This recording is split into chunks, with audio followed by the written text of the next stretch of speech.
Hello বন্ধুরা, কেমন আছেন? তো আজকে কি বলবো, আর আমার ভিডিওটা ফুল দেখবেন এটাই বলবো, স্কিপ করবেন না প্লিজ। আমার বাচ্চা আইসিইউতে এডমিট আছে। কিছু মানুষ শর্ট দেখেই সাবস্ক্রাইব করে দিয়েছে, ওরা বুঝতে পেরেছে। তো প্লিজ ভিডিওটা ফুল দেখুন আমি নিয়ে যাচ্ছি।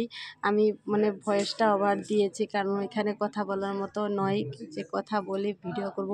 আমার এরকম কিছু মাইক নেই যে আওয়াজটা ভালো ক্লিয়ার আসবে, তো কথা বলে দেইনি। তার জন্য ভিডিওটা একটু করেছি, সবটুক তো করতেই পারি নাই, মাঝে মধ্যে কোনো সময় একটু করেছি।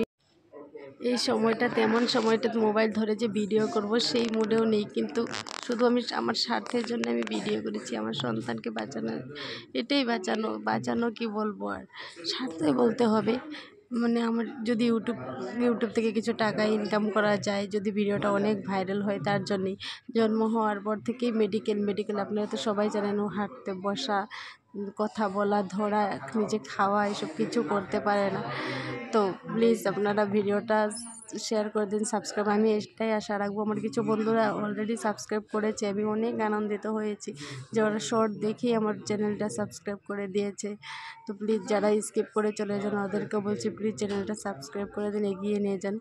ডক্টর দেখছে এখনও অবধি অক্সিজেন লাগানোই আছে। এখন ওর বাবা দেখেন মন মেরে বসে আছে, কী করবো আর। যখন থেকে জন্ম নিয়েছে তখন থেকে খালি মেডিকেল, কিন্তু এবারে ঝাটকাটা একটা অন্যরকম ঝাটকা দিয়ে দিয়েছে। এবারে আইসিইউতে ছিল আগেও 20 দিন জন্মর পরে, তারপরে আরেকবার ছিল, এটা বাইরে চেন্নাই ছিল, কিন্তু তারপরে আর ছিল না। এবার এমনি এডমিট ছিল, কিন্তু আইসিইউতে ছিল না, এবার আইসিইউতে। তো প্লিজ আশীর্বাদ করেন, প্লিজ ভগবানের কাছে চান। আমি ভগবানের কাছে চাইলে তো কিছু পাই না, আপনারাই চান। লাইক শেয়ার সাবস্ক্রাইব করে দেবেন। তো দেখা হচ্ছে, আরও ভিডিও নিয়ে আসবো।